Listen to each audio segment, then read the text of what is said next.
Hi fam, my name is Vuvu, and if you're new on here, please consider pressing that red subscribe button down below and joining the family. If you're an oldie, a member of the fam bam, welcome back fam, and thank you for joining me once again. On today's video, I'm giving you a very late, but at least it's still within the month of September, August wrap up. So if you're curious about the 11 books I managed to read in the month of August, please do stay tuned.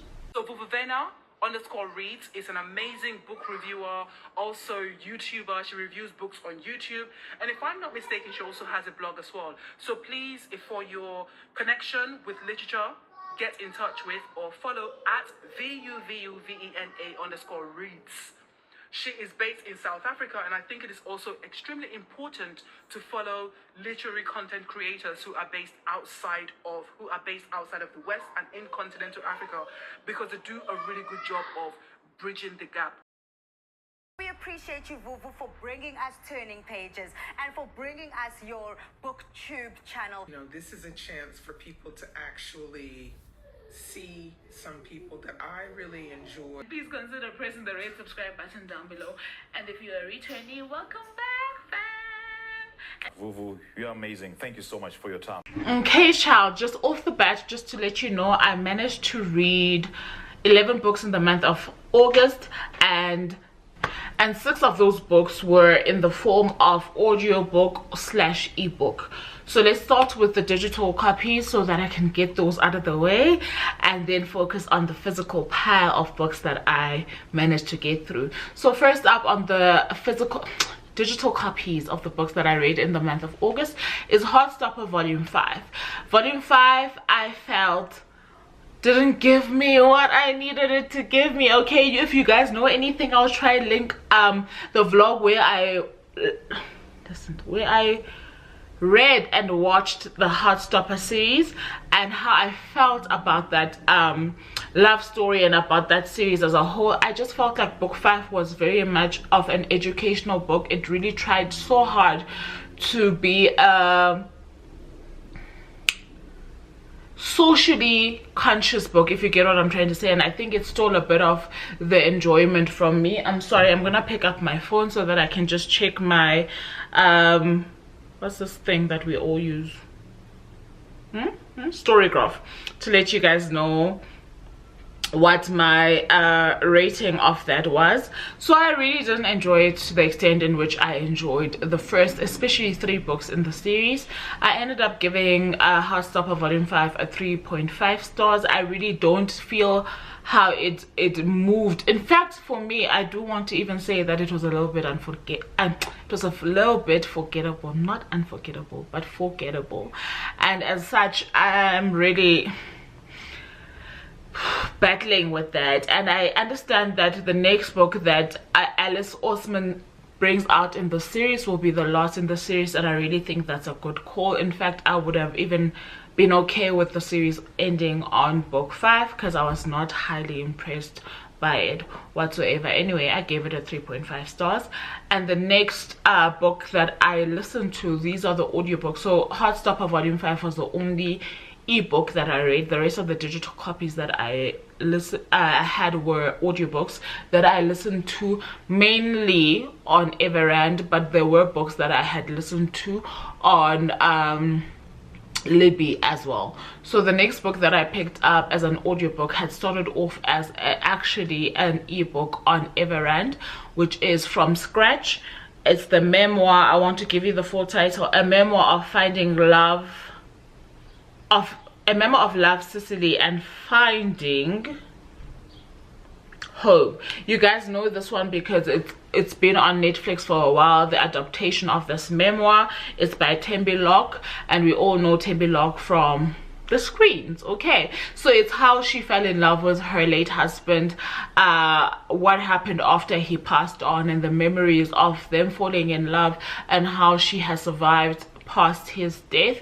It is a little bit triggering if you have any people in your family who you've lost, or even like close people that are not family per se, that you've lost through critical illness. It will be a little bit triggering. I want to let you know, if you guys know anything about me, I mention it quite a lot, that my mom is late and I lost my mom to cancer.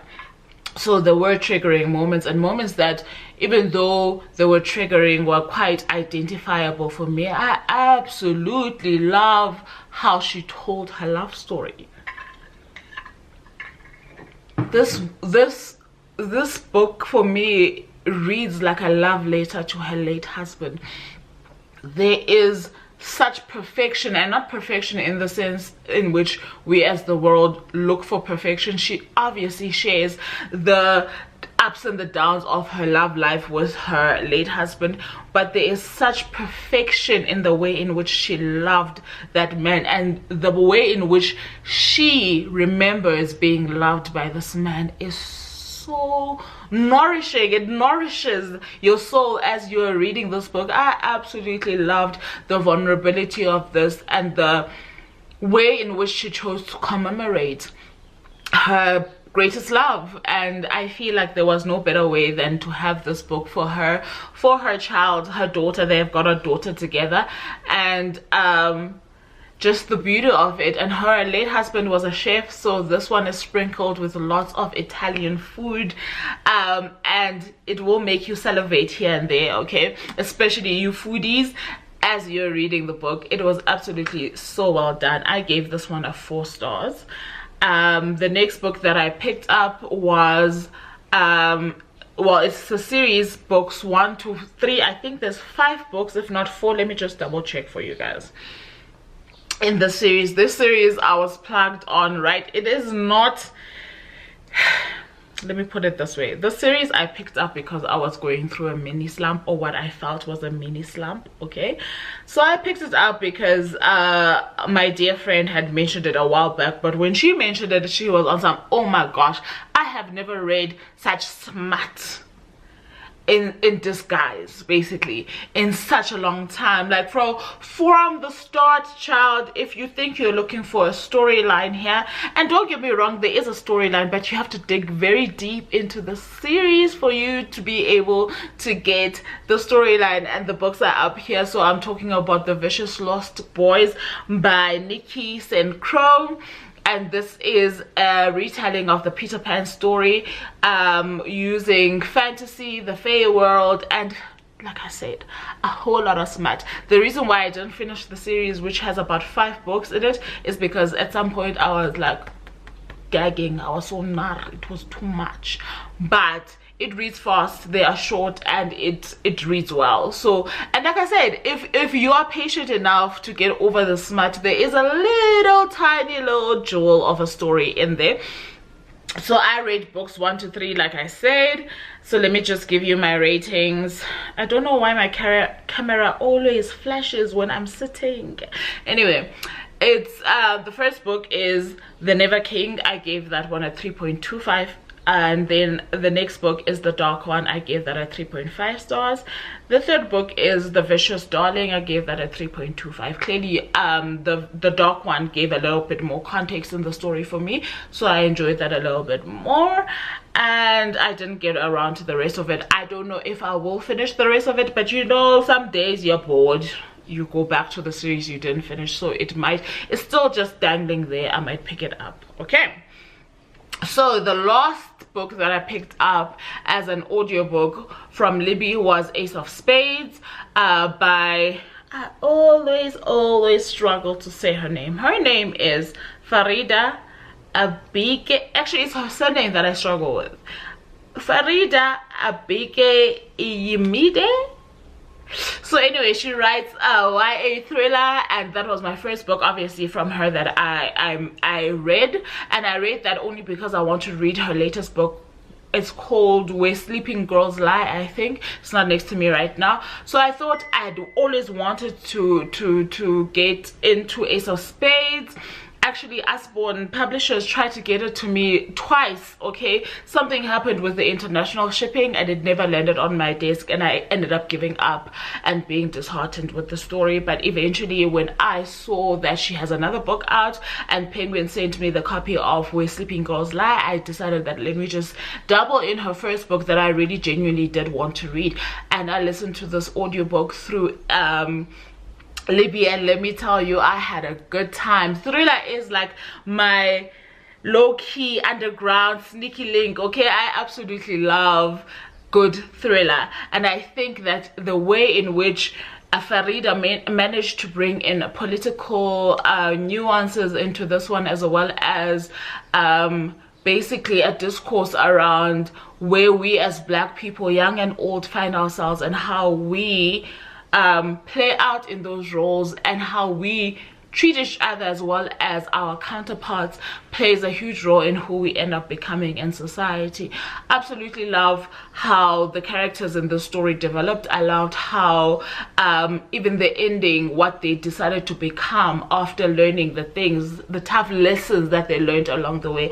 Obviously it's a story of who done it or who's doing it, and it's a journey that is quite thrilling and will keep you somewhat at the edge of your seat. I want to say it's a more cozy thriller than a suspense, if you get what I'm trying to say. I absolutely loved my journey with that one. I ended up giving it a 3.75 stars.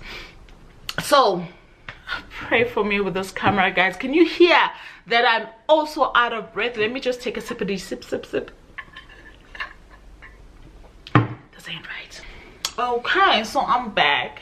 I'm sorry if continuity doesn't make sense, but I managed to get a little bit of juice in this battery, child. While I was gone, I managed to wash my last load of laundry, hang it up, wash the dishes, clean the kitchen counters, and pour myself a drink. And I was also listening, oh cheers, child, I was also listening to an audiobook. So it was a productive time apart. Okay, let me bring you a little bit closer, because I'm not sure if the lighting is still doing what we needed to. Anyway, so I beg your pardon, I'm very sorry for that sloppiness. Okay, so we were going into the actual books that I managed to read in the month of August, and there are 5 books here, as you can tell, and I'm gonna let you guys know about each and every one of them. Okay, I finally got into Midnight Sun by Stephanie Meyer. This is book, do we even call it book whatever? I don't even know where my collection is at this point. But this is part of the Twilight Saga. This is from Edward's perspective. It comes after Breaking Dawn. So I think that makes it book number 5. So basically what happens in this one is that Edward tells us his perspective from meeting Bella up until the end of the actual Twilight book. So I had gone in here hoping that because it's a thickum, that it will tell us everything about Edward and his perspective throughout the entire series. So from Twilight to what's this thing? Breaking Dawn. But no, they only gave us that one part. So I don't know if Stephanie means to give us his perspective throughout the different phases of the moon as with Bella, or if this is it. But I absolutely loved hearing from Edward's perspective. I did do a review on this on TikTok. I will link the TikTok link to that review in the description section in case you wanted to find out a little bit more about what I thought about this. I did get this copy from Wordsworth Books for review purposes, and I absolutely loved the nostalgia and just the tone of this book. It made me feel all warm and fuzzy inside. Definitely Twilight was my first vampire series, and I think it just gave me that affirmation when it comes to my love for fantasy. So that's Midnight Sun by Stephanie Meyer. I'm trying to get into Storygraph again because so I ended up giving Midnight Sun by Stephanie Meyer a 4.25 stars, and it's memorable. I will forever ever think about Edward whenever I engage, because I do watch the movies, mind you, as often as I can, but of late I have been watching them at least once a year. So I did watch the movies before I got into Midnight Sun, and they just give me this little hug, man. I don't know how to explain it. Anyway, the next book that I did pick up was a book club pick for the fully booked book club over on the book club app run by me, Nontli, Aumpile, and Charity, and that was Only Big Bam Bam Matters Tomorrow by Damilare Kuku, and this is a Nigerian author. This is her debut novel. She is the author of the short story collection Nearly All the Men in Lagos Are Mad. Okay, let me just, after that chunk full, I need a sip chow. Cheers. Okay, so I did also do a review of this one on my TikTok. I will also put that link in the description box, but in case you are curious, in this one we follow Demi.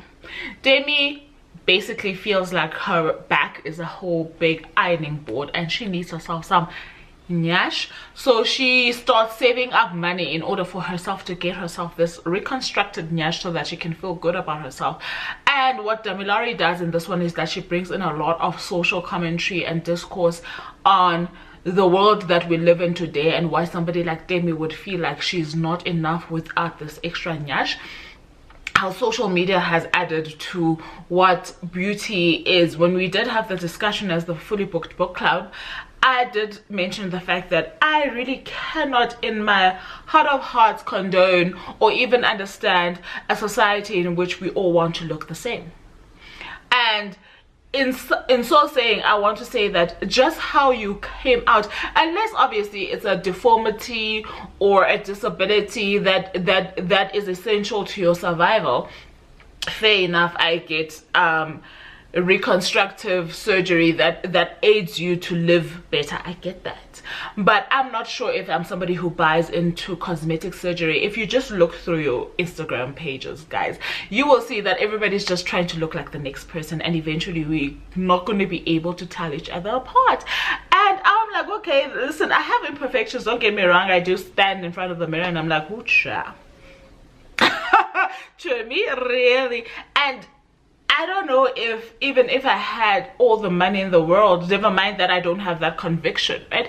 Even if I did have all the money in the world, I don't know if there's an element of who I am that I would have wanted to change. So I feel like works like this, what they end up doing is that they help us engage in these conversations and start those discussions around what is perfection and why are we so hung up on looking to better ourselves. And also, if you do listen to the review that I have, there's a lot of secrecy that is captured in this book in terms of the family members and the characters that are involved in here. And basically it also questions whose secrets are okay to pick at and whose secrets are okay to keep and why.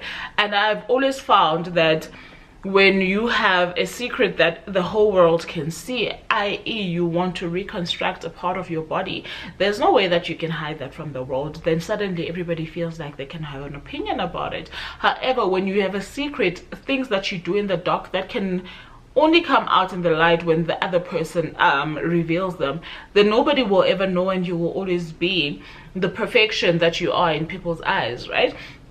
So I think this questions that a whole lot.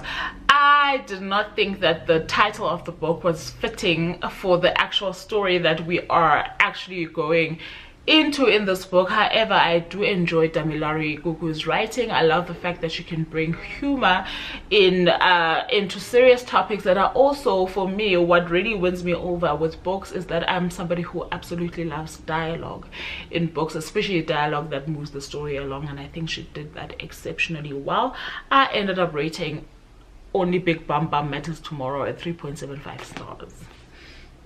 The next book I picked up,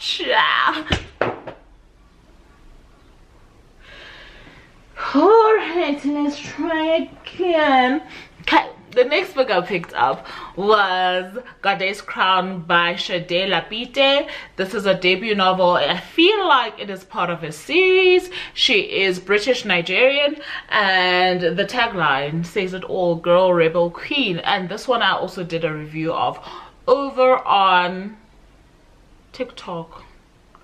Yes, on TikTok I did a review of this one. This one I received from Pen Macmillan Books for review purposes, and so the same with this one, I didn't mention that, for review purposes. And I absolutely love me a YA fantasy that is well done. Absolutely loved this one. If you want my thoughts on it, you will definitely find them over on my TikTok. I ended up giving Goddess Crown a 4.5 stars. It was really good. Do listen to my review because it was fun, it was great. I actually am looking forward to a part 2 of that book, so I really do hope that I am correct in thinking that it is part of a series. The next book that I picked up, I have already reviewed on this channel. I will link the review up here for you guys, and this is Sunshine and Shadows by Busekile Khumalo. I got this copy from Kwela Books, which is a stable of NB publishers, and this was my first Busekile book, and I had the time of my life. Okay, I have not yet picked up Rubies and Rain. I wish to pick it up very soon, actually, because do you know, have you ever loved a book so much that you're so scared because it's part of a series and you really don't want book 2 to let you down? You know, I'm always a fan of book 1. Book 1 is always the book that captures me, obviously, and gets me into the story and helps me like love the characters, the world, etc., whatever it is, whether it's fantasy, whether it's contemporary. And then sometimes for me, book 2 always just falls flat on its face. And for this one, for some reason, I have so much anxiety around that I keep looking at that book. I should have picked it up weeks ago, but I'm like, no, what if she breaks my heart? Anyway, Sunshine and Shadows, like I said, if you want to find out my thoughts about it, you can see them on the card above. I absolutely love this. It was a great intro for me to Busekile. As a result, I am starting to binge a lot of her other previous work. She is previously self-published. I think this is the first series or book collection of hers that is actually published by a mainstream publisher, that being NB Publishers, and I'm very proud of the girl child. She's doing the things. She brought it all in this book, and it also happens to be our September October book club pick for the fully booked book club, and we are reading both the books. So I will pick up Rubies and Rain in October. I ended up giving this beautiful South African based authors Sunshine and Shadows a 5-star. Absolutely loved it. The last book that I picked up,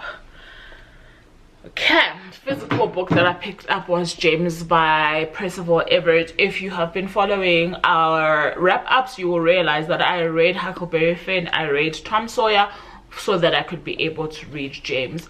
James for me is the kind of book that I want to write about in my blog in terms of my review. So the review is not yet up. However, it was an intriguing character development from Percival Everett's perspective of what Mark Twain was doing with this character. I feel like it was almost seamless as well, and I think that it brings to the fore a lot of conversation around the legacy of slavery, I want to say. And I think that he treats this topic very delicately, and he treats the predecessor or the place where this character was born with such respect. And I think in so doing, he manages to kind of also hone in Mark Twain's style, which for me I think was the thing that blew my mind the most. Absolutely loved this one. Do look out for a review on it. I received this copy from Penn Macmillan Books for review purposes, and I ended up rating James by Percival Everett a 4 out of 5 stars. And that brings us to the end, my dear fam, of this wrap up. Glad I managed to do it in the month of September, because you know what, I don't want to carry over any of these anymore. I'm here for you and I'm here for myself. I'm trying to release everything as I get it, you know, release it. So hopefully September's wrap up will come out a little bit sooner. And until then, I do love you guys for choosing me over and over again. Bye for now.